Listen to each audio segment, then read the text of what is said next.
¿Qué tal? Muy buen día tengan todos ustedes. Les damos la bienvenida a este quinto y último programa de la serie Bocados de nuestra historia, El sabor del patrimonio, y estamos muy contentos porque terminamos temporada, pero además terminamos un tema que ha sido muy interesante y apasionante en las últimas sesiones, que es la influencia, pues ahora sí que del mundo en la comida mexicana y en las prácticas de alimentación en nuestro país. Hoy tenemos, y me da muchísimo gusto presentarles a dos grandes amigos. Primero que nada está la maestra Yapsi Arias González, académica de la Universidad Autónoma de la Ciudad de México y estudiante del posgrado en Antropología de la Universidad Nacional Autónoma de México. Nos acompaña también, y estoy muy contento por ello, el maestro Luis Manuel Cuevas Quintero, quien es académico de la Universidad de los Andes y estudiante del posgrado de la Facultad de Filosofía y Letras de esta misma institución, de la Universidad Nacional Autónoma de México. Y hoy cerramos un poco el asunto, más bien cerramos ya las pláticas que hemos tenido, los comentarios que hemos hecho sobre esta gran influencia del resto del mundo en México, precisamente con un tema que no habíamos tratado, pero es pertinentísimo tratar. Es decir, ¿qué pasa con América Latina? ¿Qué pasa con estos países que no son cercanos, no son próximos?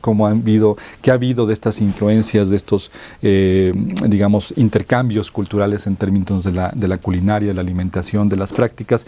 Yo creo que es un tema que nos va a dar para mucho y espero que el programa nos dé también por el tiempo, ¿no? Obviamente lo primero es hablar pues un poco de la cuestión histórica, de las fronteras históricas, de la memoria histórica que podamos tener sobre ello. Y justamente la parte que nos concita el día de hoy es precisamente platicar en principio de esto, ¿no? ¿Qué sabemos, Yapsi, Luis, sobre cómo ha habido estas influencias en términos históricos de la gran historia y la tradición de América Latina hacia sí misma, ¿no? ¿Qué podemos hablar sobre esto? A ver, cuéntenos qué. Pues es algo muy, muy bonito porque es algo de analizar, porque a la vez, como bien lo dice el título del programa, a la vez que nos va a unir, también nos va a separar, porque Latinoamérica siendo algo muy cercano a México, hay muchas cosas que no conviven, ¿no? Y que no nos llegan hasta muy tardíamente. Entonces, por ejemplo, aquí tenemos por ya época mesoamericana y totalmente ya típico, ya muchos lo sabemos, las tríadas básicas, ¿no? El maíz, por ejemplo, el chile, ¿no? Por ejemplo, la calabaza también, pero sin embargo, del lado de Latinoamérica no es, conocen el maíz, pero por ejemplo no el nixtamal, ¿no? Entonces que ahorita nos va a platicar algo más profundamente Luis, que es algo muy interesante, pero hay cosas así que son primarias. Por ejemplo, en el Perú está el batán, que es el metate, y hay muchas técnicas muy parecidas. Y aquí, por supuesto, pues el propio metate, ¿no? Pero ¿por qué, por ejemplo, la gran incógnita? ¿Por qué el batán jamás llega aquí a México? ¿Por qué la nixtamalización jamás llega aquí a México, ¿no? Que es algo muy, muy, muy interesante de observar, ¿no? Por ejemplo, también tenemos otros morteros, en este caso de Venezuela, pero que tampoco nos llegan hasta muy tardíamente, ¿no? Que tendría que ver mucho, Luis, con esta idea de unidad cultural de alguna manera, pero que es también una unidad que, como dice bien Yapsi, tampoco es necesariamente siempre, o ha sido siempre necesariamente tan unitaria, ¿no? ¿Cómo piensas tú este problema desde la perspectiva histórica, ¿no? Bien, no solamente histórica, geográfica. Ajá. El gran problema en un abordaje, digamos, desde la unicidad o desde la diferencia que comporta la problemática de la alimentación en América en los distintos tiempos, en este caso en el tiempo, digamos, antes de la llegada de la invasión hispánica y europea, implica reconocer áreas, por un lado, y los antropólogos básicamente se han dedicado mucho a tratar de definir áreas, delimitar, y sin embargo todavía prevalecen problemas, porque están las áreas y están los flujos de los patrones de dispersión de alimentos, pero también de resección de esos alimentos y de la transformación de esos alimentos en la resección. O sea, cultivos, por ejemplo, el cacao, o el problema del ananás, la piña, o la variedad de chiles, o los tubérculos, como por ejemplo la papa y el apio, ¿no? Que aquí no se conoce el apio, ¿no? El apio es la racacha, que es propia de la zona alteandina, todo el circuito de los Andes. Entonces, eso marca... otro apio que no es No, no es la racacha es un tubérculo, y el apio que ustedes conocen es otra rama, ¿no? Es una rama. Entonces, en este caso, la problemática nos lleva a tratar de reflexionar sobre la posibilidad de pensar una nueva, digamos, forma de abordaje de estas dinámicas que se dan en cuanto a la alimentación y a la producción de alimentos en estos periodos, donde todavía hay, como si se quiere emplear la palabra, conexiones no muy claras, hay oscuridad todavía. La arqueología ha ido aportando elementos, sobre todo para entender un poco más los intercambios en periodos, por ejemplo, del 1400, 1500, antes de nuestra era. O sea, cómo eran esos intercambios complejos y cómo se dieron los patrones de dispersión de cultivos, ¿no? De algún modo es como todavía un enigma, ¿no? Pero yo creo que podríamos pensar un poco el asunto en estos términos. Es decir, hay como una lógica que tiene que ver con la época prehispánica, que obviamente está pensada en función de esta regionalización de la que tú hablabas, tratar de comprender esos flujos migratorios a través de los vestigios históricos, arqueológicos, que podamos rastrear, que tengan que ver con los intercambios en términos de prácticas de alimentos. Llega otro momento, que es el momento de la conquista, de la colonia, etcétera, donde yo creo que el papel del mestizaje es fundamental para entender la idea de esa unidad. Es decir, es una unidad distinta, ¿no? Es decir, estamos hablando de una lógica de unidad cultural, histórica, etcétera, distinta a la de la época prehispánica, pero que también concita y conlleva de alguna manera durante 5 o 6 siglos, pues una influencia muy importante en términos de la dinámica de interacciones culturales, prácticas de alimentación, etcétera, y que después se van a cristalizar o más bien van a tener una suerte como de reexpresión o resignificación, pues mucho tiempo después, en el siglo XX, de lo cual, digamos, vamos a hablar en el siguiente segmento de la plática. Pero antes me gustaría mucho invitarlos a ver una entrevista en la sección Como Dice, con Sergio Kleiner, que es un actor que ha tenido también mucha influencia en nuestro país y que, pues con el doctor Luis Alberto Vargas tuvieron una entrevista muy interesante, y los invitamos también a ustedes a que la disfruten y la comenten también con nosotros.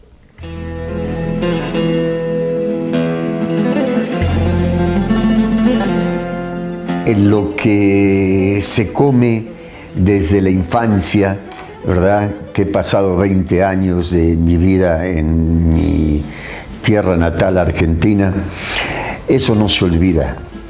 Y lo que no se olvida no se muere. Claro. Y permanece en uno esos sabores, estos gustos, esas manos maravillosas de mi Santa Choleta, mi madre, que nos preparaba los platillos. La mesa era una cosa sagrada, además porque era la familia. Nos teníamos que sentar cuando estaba sentado el papá. Se comía y se cenaba. Se desayunaba poquito, se desayunaba un café con leche o un mate, con bizcochitos de grasa, con medialunas, ¿no? Que acá le llamamos cuernitos, pero la comida era como un ceremonial, donde se comían por lo general 3 platos. La sopa, primero. El que no comía sopa no podía aspirar a comer lo que seguía, ni los postres. mucha influencia de la comida italiana, doctor. Claro. Pero inclusive había una sopa que se llamaba puchero, el puchero, que se hacía con el choclo, que acá se llama elote, se hacía con una carne de Granada, era una exquisitez. Y había otra sopa que en el invierno se comía mucho que se llamaba la buceca, que era a base de chorizo rojo, y entonces, en fin, te daba mucha energía. Y después llegaban las carnes, ya sean las milanesas o los bifes a caballo. Los bifes a caballo eran unos trozos de carne con 2 huevos estrellados y papas fritas o puré de papas, ¿no? Las ensaladas, el berro, el apio, siempre acompañada la carne de ensaladas. Y después venían los postres, los famosos vigilantes que se llamaban, que eran dulce de batata y queso fresco. El dulce de batata es como los ates, pero eran unos dulces que tenían chocolate o frutas y el dulce de leche. Las pastas, qué cosa, esos ravioles, esos canelones y esas salsas, las salsas. Se hacía mucho el espagueti al tuco, que se llamaba al tuco, que se hacía con trozos de carne, ¿no? Y los asados al horno con papas. Después los matambres, ¿no? Que era un rollo de carne que mamá preparaba muy bien, que le ponían huevo, se condimentaba mucho con ajo, con perejil, con orégano. Sí, exquisito. Pero no dejo de repente de sorprenderme y de saborear todavía aquellos platillos de la infancia o de la adolescencia en tantos lugares que se han abierto de comida argentina. Es la res, se corta, se cocina a las brasas. A las brasas se cocina y se comen los intestinos, las achuras, las vísceras, ¿no? Las mollejas, los chinchulines que se llaman. Bueno, el chorizo es el famoso choripán, que como aquí vemos, podemos comer taco en cualquier esquina, ahí se puede comer choripán en cualquier esquina, ¿no? Y las pastas, bueno, ni hablar. Pero yo recuerdo mucho cuando salíamos de la escuela primaria, caminando, salíamos como a las 12 y se olía ese aroma al asado que hacían los trabajadores en la calle.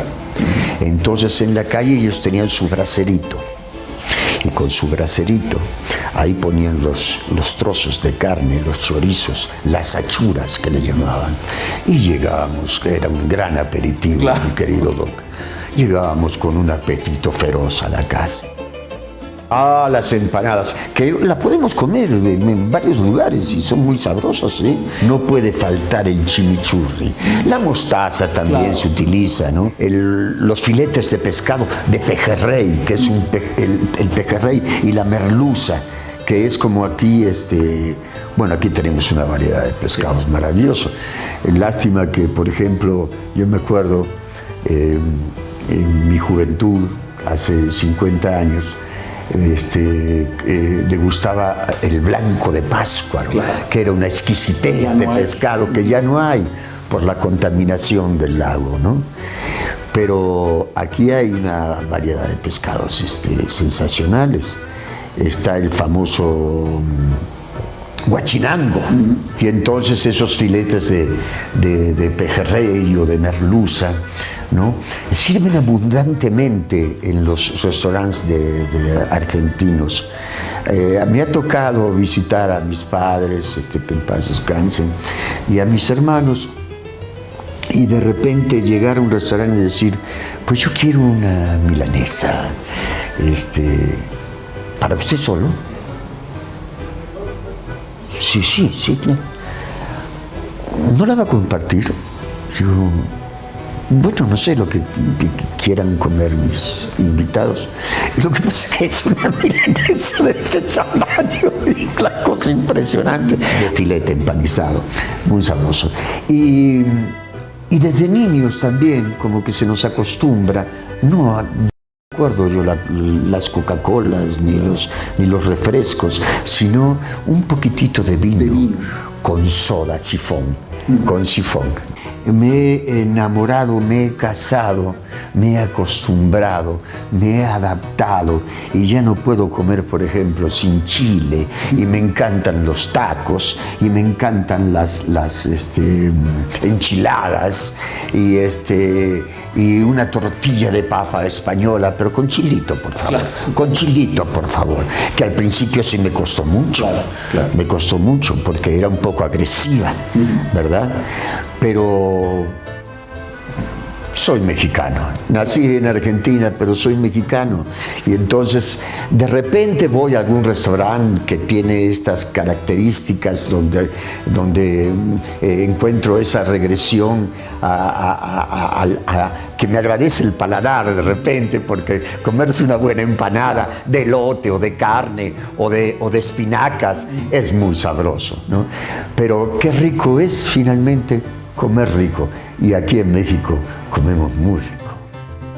Y te agradezco mucho que me hayas permitido recordar aquello que reitero, que perdura, que no se olvida, e insisto, yo creo que en esta vida solo se muere lo que se olvida. Claro. Benditos sean los recuerdos. Claro.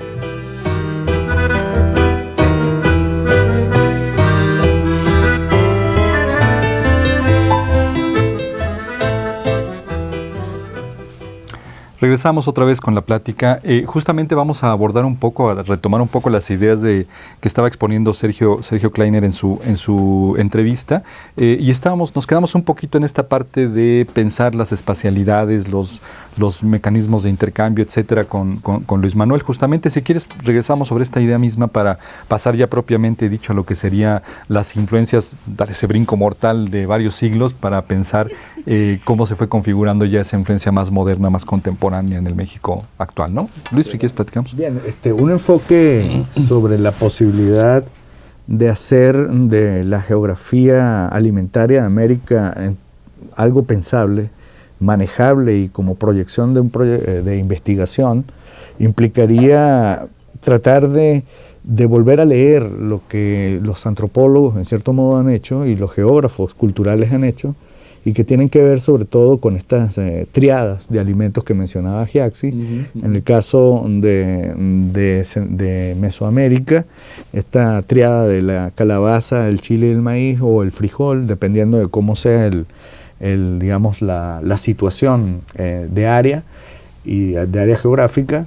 Y en el caso de Sudamérica, específicamente ese escenario geográfico bien interesante que son los Andes y las llanuras, una conexión muy importante, la triada entre el maíz, la yuca, manioc esculenta y la papa, ¿no? Claro. Entonces ver un poco esas variantes, porque eso cambia un poco los sistemas, digamos, de gustos, las formas de alimentación, sí, claro. E inclusive procesos que explican los asentamientos, pero no solamente ahí, sino más allá del asentamiento, lo que implica una memoria gustativa y cómo se dispersa esa memoria gustativa transitando los tiempos. Entonces la condición de historicidad es muy importante. Por ejemplo, para el caso de Venezuela, para no alargar esto porque esto daría para hablar mucho, sí, claro. El maíz se incorpora como por ejemplo en las comunidades prehispánicas como la arepa, y la arepa hoy día, si lo hablamos en tiempo presente, es un alimento emblemático de la cotidianidad de la mesa venezolana. Hay un libro que hizo Dorta que se llama Viva la Arepa, y ese libro es muy importante en el sentido de que hace un esfuerzo por tratar de entender en un nuevo régimen de historiografía el problema de estos alimentos, cómo forman parte del imaginario social, pero un imaginario social muy particular porque conecta con los tiempos pasados hasta llegar al mundo prehispánico, tal cual como sucede acá con la tortilla, por ejemplo, ¿no? Y es y es todo un problema de investigación entender cómo los alimentos hablan, ¿verdad? Sí. Y transitan en el tiempo, ¿no? Y transitan en el tiempo, entender ese tránsito, claro. Por eso es una reminiscencia hacia un producto básico, ¿no? En este caso la arepa, que es, bueno, para todos nuestros televidentes, es tipo como una gordita, ¿no? Que claro, ya les estarán ahí pasando las imágenes. Y por ejemplo aquí pues es la tortilla, ¿no? Entonces y aquí la tortilla pues de tus diversas utilidades. Yo creo que el maíz es un ejemplo, perdón que te interrumpa, Yapsi, pero es un ejemplo muy interesante de cómo un alimento de pronto culturalmente se vuelve muy vertebral para comprender esto de lo que tú estabas hablando, Luis, ¿no? Ese tránsito histórico, ese tránsito geográfico, ese tránsito cultural que de alguna manera se va manifestando de manera distinta de acuerdo a las regiones, a los contextos, pero que tiene, como bien decías tú, una suerte de memoria gustativa que también se va adaptando, se va modificando, va cambiando y que se asienta ya como un producto que forma parte vertebral de la dieta de toda una área, de toda una región. Que no es más que la zona geográfica a la cual se le llama y se le conoce como topofilia.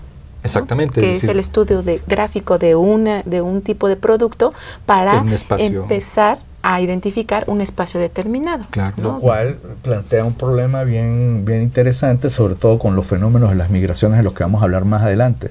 Es decir, hoy día en la Ciudad de México, para adelantar algo, ya hay, por ejemplo, areperas.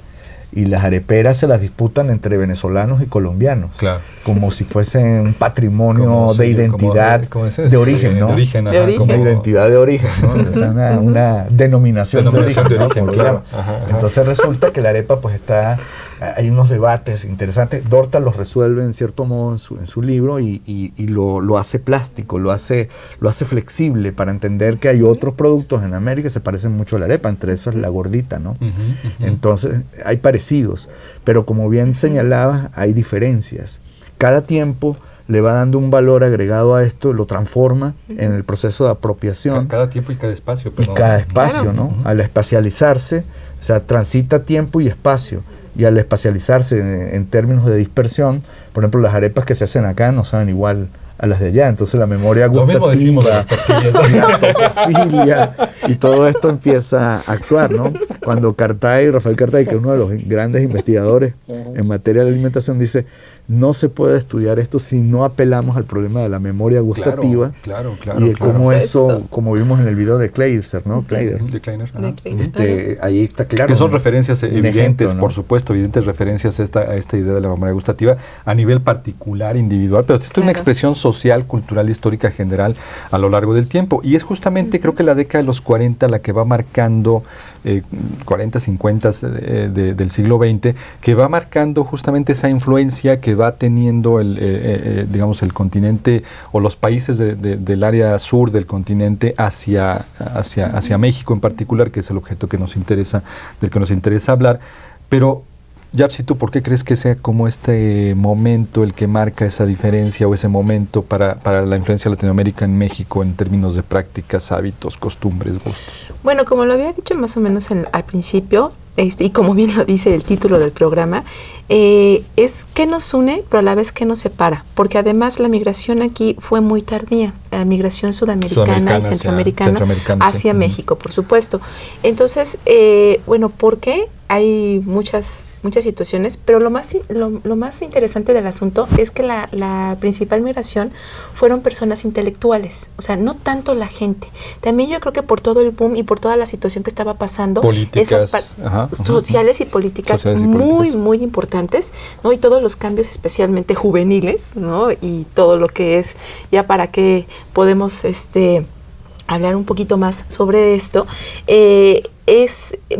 esto es muy recalcitrante, ¿no? Y esto se ve muy especial, porque bueno, en esos entonces que son 40, 50 y 60, no hay muchos restaurantes, ¿no? Latinoamericanos, venezolanos, colombianos, por supuesto argentinos, no los hay, sino esto ya es muy posterior, ¿no? Y ahorita, bueno, pues ya empieza a haber mucho más, ¿no? Entonces, entonces lo interesante de esto es por qué nada más las personas, pues, intelectuales son las que llegan, que además son muy pocas, y cómo es que empiezan a meter estas técnicas o esta posición de, inclusive hasta también de productos, ¿no? Que también es muy, muy, muy posterior, ¿no? Entonces, qué bueno, de esto nos podría hablar un poquito más Luis, ¿no? Que sabe bastante y además él es uno de ellos, a pesar de que lo ven tan joven. Ahora sí, ¿qué nos puedes platicar de estas negociaciones palativas, gustativas que hace el migrante que llega y entonces se enfrenta, ¿no? Es decir, tiene que estar como en esta lógica de adaptarse, ¿no? De reconocerse en la parte de la comida. Hay un geógrafo que se llama Antoine Bailey, y Antoine Bailey habla un poco, al igual que Tuan y otros grandes investigadores del problema de la geografía, que traigo acá porque obviamente estoy en el doctorado en geografía de la Universidad Nacional Autónoma de México, que hablan un poco sobre estos tipos de relaciones que se pueden enlazar perfectamente con un proyecto pensable de una geografía de la alimentación en América, que nos tocan puntos centrales en los sujetos. O sea, los actores, en este caso los inmigrantes, tienen percepciones sobre los espacios en los que se están, digamos, o a los espacios en los que se desplazan, y traen, obviamente, consigo, voy a emplear una palabra de un escritor venezolano, un país portátil, en cierto modo, traen los gustos, traen toda esa, digamos, esa carga. Esa carga no solamente es como si estuviésemos hablando de una carga semántica del gusto, con un significado muy especial, y se encuentran con un espacio donde de repente pueden establecer conexiones, como puede prevalecer, como bien dice Giaxi, distancias. Si nosotros historizamos esta relación, digamos, con evidencias, habría que investigar un poco más qué pasó con esa llegada de inmigrantes o nómadas, para hablarlos así, nómadas libertarios en la década de los años 20 y 30 y 40 en México, ¿no? O sea, la llegada de estos intelectuales, como señalaba Giaxi, en el caso de Venezuela, la llegada de un Mariano Picón Salas, de un Miguel Acosta Sáenz, de un Rodolfo Quintero o de un Humberto Tejera, que hizo libros muy importantes aquí en México, al igual que otro, Arcila Farías. ¿Cómo fue ese impacto? Entonces, de repente, revisando Regreso de Tres Mundos o algunos libros de reflexión de Mariano Picón Salas, puede encontrar uno las conexiones que hay entre ese mundo que se abre diverso de la alimentación mexicana para esta gente que venía de Sudamérica. Vamos a hacer una pausita aquí, perdón que te interrumpa, porque hay un material que queremos que también revisen, que es la memoria del celuloide, a ver qué es lo que nos dice sobre este tema. Los invito a hacer esta pausa y esta revisión de este material.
usted?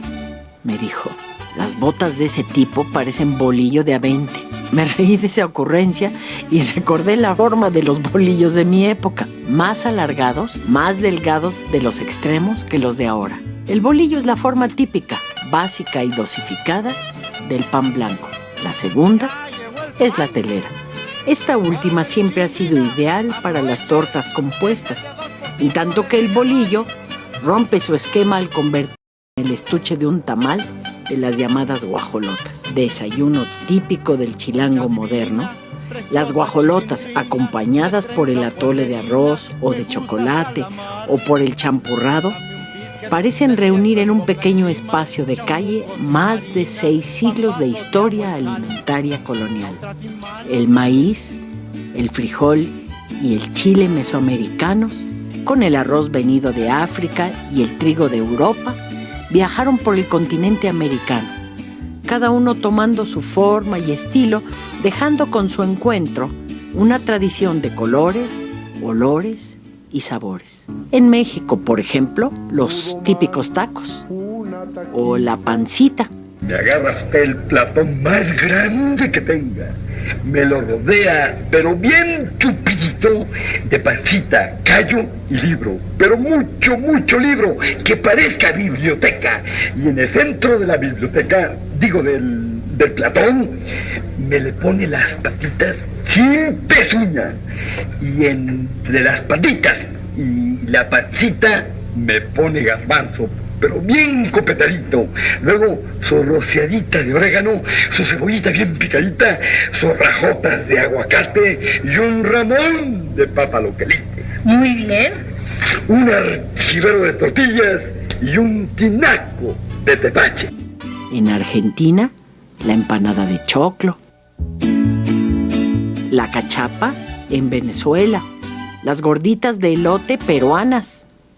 En Colombia, el cuchuco de trigo con espinazo de cerdo o las torticas de morón. En Cuba.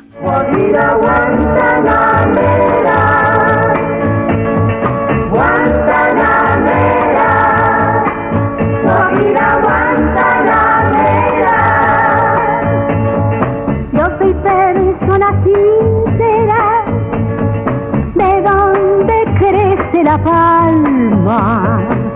Yo soy persona sincera, ¿de dónde crece la palma? Y antes de morir me quiero cantar mis versos del alma. Hoy día, en Latinoamérica, los granos y semillas ancestrales también siguen haciendo un convivio de culturas e identidades. Coja usted una sartén de muy buena dimensión, luego límpiela usted bien y la coloca al fogón. Le pondré muy buen aceite y también sus condimentos, y cuando esté caliente, ¿qué es lo que debo hacer? Bien medido el contenido, ponga usted a remojarlo. Esta vez a mi marido mucho le gustará. Reunidos en una armonía perfecta. Bueno, claro, a veces no siempre tan perfecta. Eu quero saber quem é esse tal de empresário. É você o empresário, rapaz? Eu quero falar com esse empresário porque afinal de contas me deixa plantada mais de uma hora. Cállese, el empresario está enfermo. Hágame el favor de no intranquilizarlo. A esta guacamaya brasileira le voy a dar un zurdazo en un ojo. ¿Y tú crees que yo no te entiendo? Cara de refugiado. Soy exilado honoris causa. Ah. Bueno, pues somos lo que comemos, dicen por ahí. Y también lo que quisiéramos comer. Tú tienes la culpa de todo. Entre tú y esa vieja Brígida me están matando de hambre. Ya estoy harto de tanta píldora y de tanta cucharada. Quiero un bistec, un pollo con tomate, algo que me nutra. Se me están acabando las energías. Ay, mi querido México, has hecho un largo recorrido en el tiempo, aunque para nosotros, tus viejos testigos, solo ha sido una probadita de lo que quedó de Junto de ayer. ella está la fonda de Rosenda, que en domingos le echan mole a jonjolí. Frente si hay en la botica la aspirina, donde surte sus recetas mi mamá. Tiene junto a la cantina mi oficina, donde cura sus dolencias mi papá. Y le sigue la mejor carnicería, donde vende el aguayón don Baltasar. En la esquina de mi barrio, compañeros, un lugar de movimiento sin igual. Vamos a continuar y complementar las imágenes que vimos en esta breve cápsula, bonita, interesante y con ganas de seguirla viendo, pero también tenemos cosas que platicar acá, hay material que mostrarles a ustedes. Y una de las cosas que quisiéramos comentar ahora es, o más bien como pasar una suerte de imágenes para que las vayan comentando sobre qué tipo de influencias, cómo se han ido desarrollando, trasladando este tipo de platillos de alimentos que nos van a comentar. Luis, si quieres, empezamos contigo, si quieres. Podemos pensar varias cosas. La primera es que cuando comenzamos a ver la cuestión alimentaria, también tenemos que privilegiar la percepción visual de los alimentos. Además ya están pasando las imágenes ahorita en la percepción visual de los alimentos es muy importante. Nos permite, digamos, establecer otros tipos de conexiones sensoriales que se producen entre las personas y su público. Ahí vemos unas imágenes, esa es una panela venezolana, aquí lo llaman piloncillo. Ajá. Y la panela venezolana tiene unas variantes bien importantes, pues sirve para endulzar todo. Este es un ají dulce, aquí no se conoce el ají dulce. Hay otros tipos de ajíes, pero no son estos, o sea, los chiles, ¿no? Este es un elemento básico en la comida venezolana. Estas son las arepas, que como ya señalé han transitado el tiempo. Si hemos de hablar de productos exitosos que transiten el tiempo, una es esta, igual que la tortilla mexicana. Si son productos que pudieran ser catalogados de vencedores en el tiempo. Este es otro tipo de pan, si se le puede dar el nombre de pan, que es el casabe, sí, que se hace a base de yuca. Dentro de esas triadas que nos llegan del mundo prehispánico, este es uno de los productos que se hacen importantes. Es una tortilla fina de yuca. Esta es la cachapa venezolana. Que eso que están viendo ahí es maíz, no es maíz un huevo. Tierno dulce.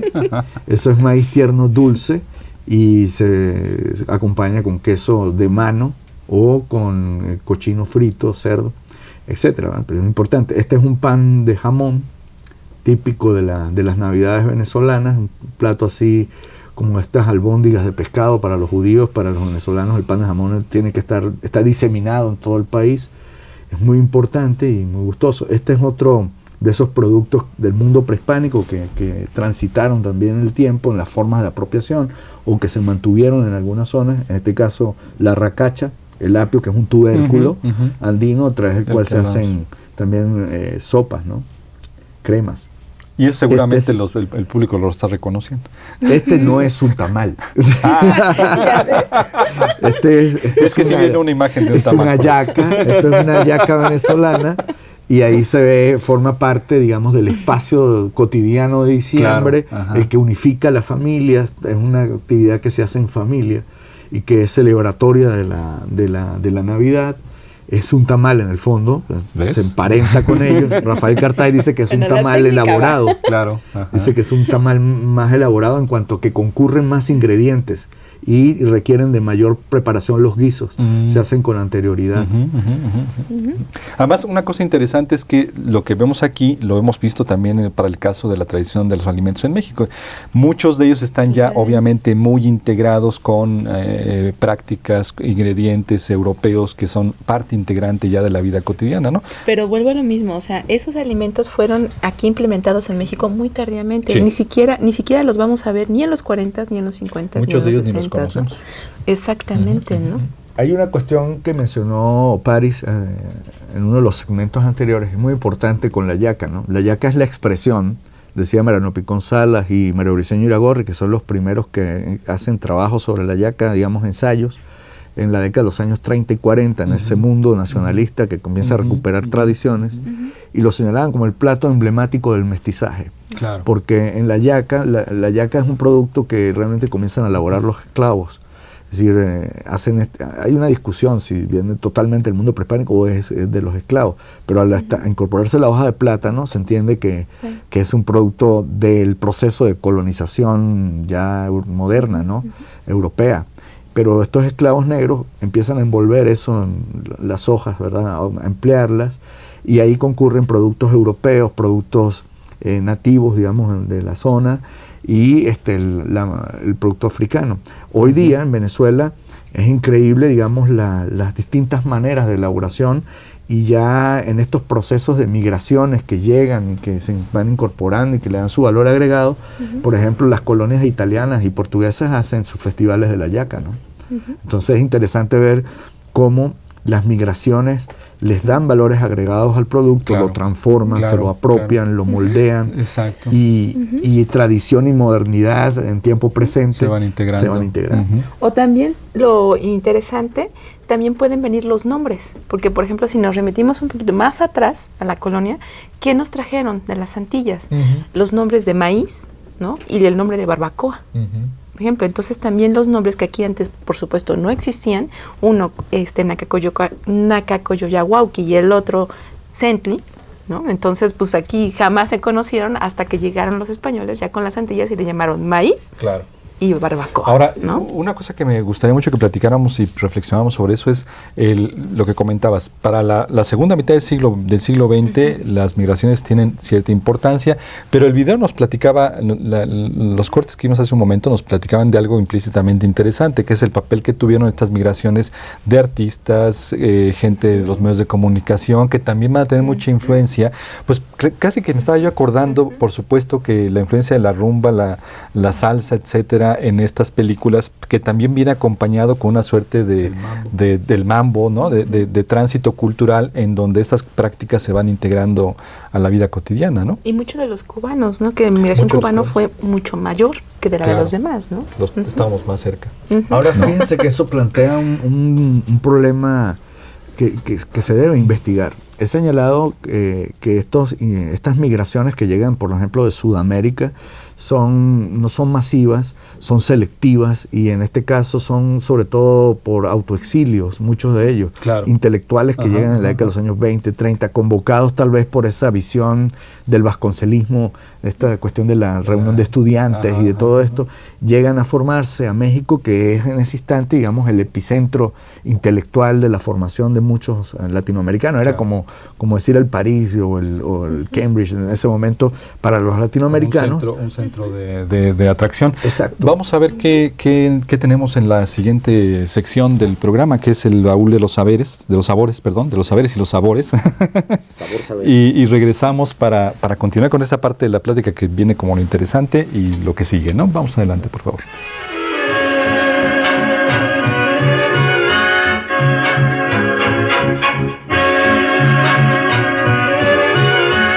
Imposible sería hablar de la zona rosa sin mencionar a mi padre, quien le diera un significado especial. Si nos referimos culturalmente a ella, debemos mencionar el Centro de Idiomas Instituto México-Norteamericano de Relaciones Culturales, donde asisten alumnos de todas edades y al salir van muchos de ellos a tomar un squash o un café en el Sambors de Niza. En la librería francesa localizada en Reforma y Niza, mi madre asiste a ese lugar para comprar revistas de labores. La chiflada profesora de Historia Universal ha dejado uno de esos locos trabajos kilométricos. Por ello emprendo camino a la Biblioteca Benjamin Franklin. Localizado el libro o libros necesarios, me dispongo con cuaderno y lápiz a copiar lo que más tarde mi experta madre ha de mecanografiar. Otro goce cultural es el poder asistir a sus dos enormes salas de cine, el Diana y el Latino. En el primero disfruté la proyección de Espartaco. En el segundo vi Odisea 2001 y me quedo pensando, faltan un montón de años para poder comprobar lo que en la pantalla sucede. Algo que disfruto al lado de mis padres los fines de semana es el caminar por las calles de la zona rosa, entre hermosas galerías, refinadas tiendas de antigüedades, exclusivas boutiques y espectaculares joyerías. Me imagino ser la protagonista de una película llevando en cada mano un sinnúmero de bolsas con las compras adquiridas, caminando por la banqueta de calles parisinas. Pero mi asistencia a la zona rosa no se limita a resolver absurdas tareas o imaginar escenas consumistas. Papá se ha propuesto llevar a cabo, como parte de nuestra educación y en complicidad con la Zona Rosa, una incursión gastronómica a lo largo de mi adolescencia y precoz juventud. Nos disponemos a comer con los chinos. ¡Qué curioso! Pero no hemos tomado el camino que nos lleva a la calle de Dolores. Vamos rumbo a la Zona Rosa, a un nuevo sitio, el Luau de comida cantonesa. ¿Y cómo no contarle a Poncho mi enorme experiencia del sábado pasado? Comí un delicioso pato, le platiqué. ¿Y en dónde lo probaste?, curioso preguntó mi abuelo. En un hermoso restaurante de vidrios biselados y un lindo jardín llamado Bellinghausen. Pero si de comida mexicana se trata, mamá elige ir a la Fonda del Refugio, donde nuestra tradicional cocina es preparada con cariño. Me encanta que además de la suculenta carta, cuentan con la opción de un platillo especial para cada día de la semana. Hoy cumplo 14 veranos y muy temprano todos en casa me despiertan con unas desentonadas mañanitas y sorpresivos regalos, entre los cuales se encuentran mis primeros zapatos de tacón. Al llegar la noche, entacuchados nos dirigimos al restaurante Manaloa. El ambiente del lugar nos transporta a aquellas lejanas tierras hawaianas. La carta ofrece exóticos platillos, varios de ellos llevados a la mesa flambeados. Mientras disfrutamos del postre, saltan a la pista el grupo de bailarines interpretando danzas hawaianas acompañados de música viva. En este momento caigo en la cuenta que a mi corta edad se abre en ella un nuevo capítulo, la vida nocturna. Mi abuela Basilia los fines de semana nos acompaña a comer fuera de casa. Su lugar favorito es el restaurante Loredo. Le gusta pedir uno de sus tradicionales platos a base de carne, la sábana, con sus clásicos frijoles y rajas de chile poblano. Famosos también son sus chiles en nogada, pero a mi madre le quedan mucho mejor. Felices estamos de celebrar la entrada de mi padre a la Academia Mexicana de Medicina, y con tal motivo en el Focolare disfrutamos de una mexicanísima cena. Durante mi infancia asistí a la Zona Rosa con mi familia. Ahora adolescente, casi adulta, la frecuento acompañada de mis amigas y entre semana alguna tarde nos disponemos a gozar de la pastelería y un buen café que nos ofrece el Ducadés. También nos encanta degustar los sándwiches abiertos tipo danés que en el conditori preparan. Pero ese tiempo ha quedado atrás. Hoy estamos metidísimas en otra onda. Leemos a León Felipe, Germán Gess y muchos otros. Escuchamos la ola inglesa y fumamos escondidas. La onda hippie nos ha estremecido influyendo en la forma de vestir, peinar y calzar. Obviamente después de desprendernos del uniforme escolar. En este contexto ahora acudimos a la Zona Rosa. No a sus elegantes restaurantes o simpáticas cafeterías, sino a los sitios de reunión de cuates metidos en la bohemia, como en el mesón del perro andaluz, con sus mesas sobre la banqueta imitando la costumbre europea. Muchas hojas se ha arrancado un cúmulo de calendarios, lo cual no ha influido en estos inolvidables y nostálgicos recuerdos de lo que alguna vez fue esta parte de la ciudad.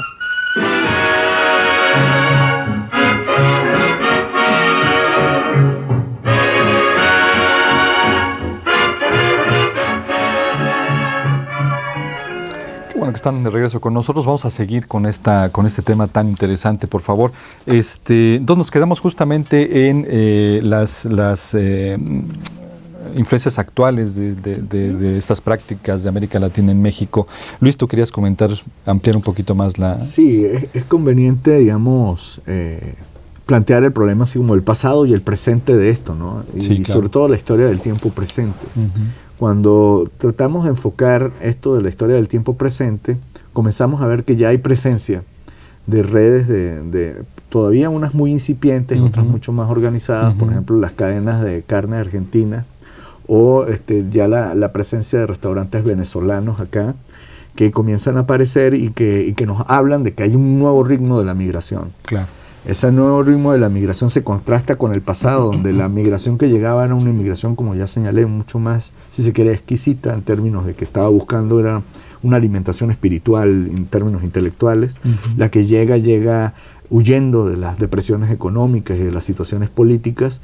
Se adelantaron obviamente los argentinos, los uruguayos y los chilenos por aquel periodo del gorilismo latinoamericano con las dictaduras, y en el caso actual, pues bueno, ya hay más presencia de colombianos y venezolanos peruanos, en cierto modo, ya se empiezan a ver restaurantes que nos hablan de un nuevo ritmo y que cambia la noción, digamos, para emplear una palabra de Pedro Cunil Grau, de una nueva geohistoria de la sensibilidad que comienza a estar emergiendo, subterránea, y que aparece ahora en la vida, digamos, de la cotidianidad gastronómica de la Ciudad de México, por ejemplo.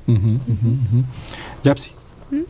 También de esto hay algo muy importante que ver, porque a pesar de que los restaurantes llegaron, que fueron muy, muy pocos, algo interesante es que tenían especialidades mexicanas. O sea, no tan fácil. Sí, claro. Metían sus técnicas o metían, por supuesto, ya para nada los productos, porque además pues era muy difícil llegar productos de otra nacionalidad en México en esos tiempos, ¿no? Entonces, por toda la situación que estaban permeando.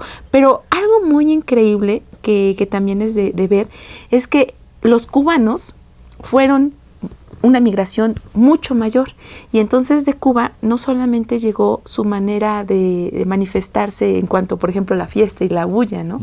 Sino también algunas bebidas. Entonces también algo muy interesante que podemos retomar de ahí es las bebidas, de cómo llegan, ¿no?, con los latinoamericanos. Por ejemplo, son muy particulares la chicha, por ejemplo.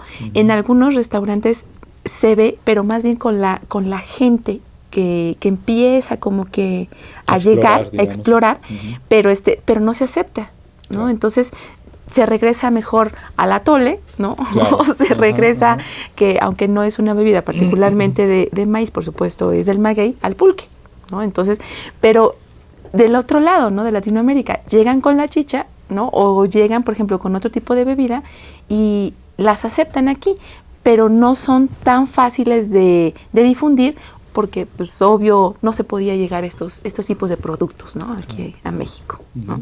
¿Y cómo vemos justamente hablando de las bebidas, por ejemplo, que es, yo creo que de los temas más difíciles de integrar, de saborear, digamos, ¿no? Porque creo que las bebidas guardan en sí misma toda una construcción de lo que hablábamos, ¿no?, del imaginario, del gusto, etcétera. ¿Cómo se expresa esto aquí? Es decir, ¿cómo lo vemos aquí en la actualidad con esta influencia misma de la que hablamos, aprovechando un poco lo que ya se había comentado, ¿no? Uno no puede dejar pasar por alto un problema central, que es el de la observación.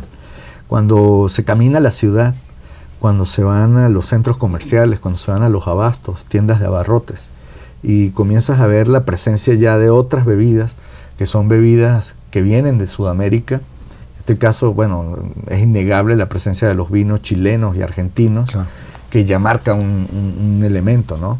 Pero lo que decía Giaxi es correcto. Si hay restaurantes venezolanos donde se empiezan, digamos, a difundir bebidas que no entraban dentro de la cultura gastronómica mexicana, entre esas la chicha, que es de los Andes, venezolanos, claro, y también otra chicha que es a base de arroz, que es de la zona central de Venezuela, porque tenemos la chicha de maíz de los Andes y la chicha de arroz, que se parece mucho a la horchata, por ejemplo, la de arroz, pero más consistente. Y luego tenemos, por ejemplo, otras bebidas como refrescantes, populares en Venezuela, como por ejemplo el papelón, el agua de papelón o agua de limón con piloncillo, que no se consume aquí habitualmente, y en Venezuela es prácticamente una bebida refrescante de uso cotidiano. Y poco a poco este tipo de prácticas se va integrando con las salvedades de las que hablaba Yapsi, ¿no? Con estas resistencias, ¿no?, pero que van integrándose allí. Vamos a hacer una pausita rapidísima, en realidad no es una pausa, sino la continuación de esto mismo, para preguntarnos qué opina el público. Yapsi nos va a platicar. Quedamos en manos del público.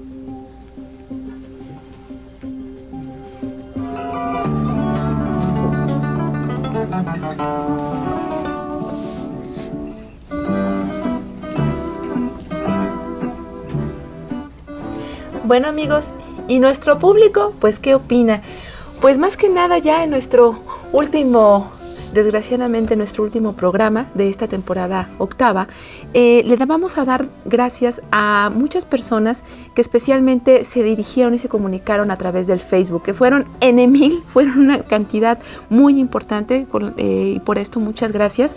Y bueno, les damos agradecimientos a María León, por ver el programa, que además nos echa muchas porras para que lo sigan viendo otras personas, a Italia Rodríguez, a Olivia González, a Marisol Herrera, Carmen Aguilar, que también ella nos pide que le demos mucha información sobre la historia del chocolate, que bueno, no se olviden, por favor, en el mismo Facebook, ahí van a ver mucha información, tanto de bibliografía y tanto también de estos temas que ustedes ya particularmente nos están pidiendo. También Oscar García, que también en donde pueden ver repetido el programa, que bueno, que ya también ahí mismo les van a pasar el link, en Mirador Universitario, en el mismo Antropológicas, también ahí van a ver esto. Y bueno, amigos, yo podría estarles diciendo sobre muchas personas que atentamente nos siguen en esta octava temporada, en las temporadas anteriores, y que bueno, a todos ellos les damos las gracias, y bueno, vamos a seguir con esto porque si no, chicos, no acabamos. A todos ellos muchas gracias, y pues espero que nos veamos la siguiente temporada. Gracias.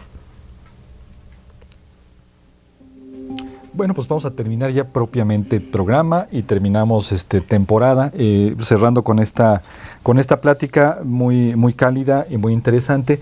Pues un poco justamente ya para ir dándoles cierre a esto, una reflexión final sobre estas influencias, sobre estas prácticas, sobre estos derroteros históricos, palativos, gustativos de los que hemos estado hablando. ¿Quién inicia, Luis? ¿Quieres empezar? No, al final lo que queda es lo porvenir. Lo porvenir en un proyecto pensable para una historia cultural o una geografía cultural de la alimentación en América, que tiene que inevitablemente plantear los temas de la espacialización de esos gustos y de la espacialización de los productos en términos de difusión y de tránsitos temporales, es decir, en el tiempo. Y entonces el pasado, el presente y lo porvenir, el futuro, son temas de reflexión hoy día para poder comprender un poco esta impronta de las migraciones latinoamericanas de este siglo y de los anteriores, que nos hablan mucho de una historia que todavía sigue reescribiéndose y volviéndose a escribir en términos de invención de la historia y de creación. Pues no nos da mucho más tiempo de seguir platicando sobre esto y concluyendo. Solamente me queda, por supuesto, agradecerles muchísimo su presencia, su atinada intervención, su entusiasta participación como siempre, y invitarlos para que por favor en la siguiente temporada también nos acompañen en esta serie. Por aquí esperemos nos seguiremos viendo. Muchísimas gracias. No, gracias a ti. Hasta luego. Adiós. Que vivan las arepas. Hasta luego, gracias.